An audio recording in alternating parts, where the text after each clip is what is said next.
my Moonee Ponds office. My name is Bill Shorten. I'm the local member for Maribyrnong and I'm a member of the Labor opposition team.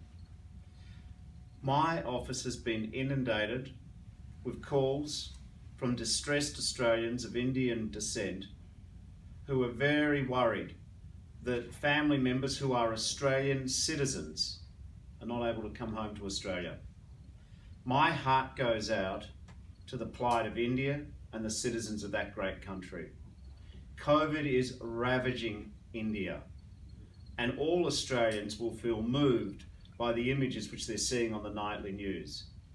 It is clear beyond measure that the Indian health system is overwhelmed by this dreadful virus.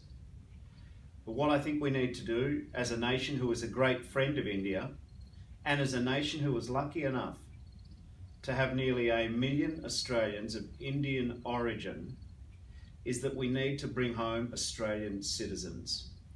We need to make sure that where there is an Australian who is at risk of death, at risk of danger, that we do everything we can to honour the promise of the Australian passport to take Australians back to safety. Also, Australia needs to provide more support to India. We can either fight COVID in India or we can fight it here, and I'd rather support our Indian friends. This is a once-in-a-generation opportunity for Australia to demonstrate to India what good friends Australia really is. But I need to be very clear to our community members in Australia.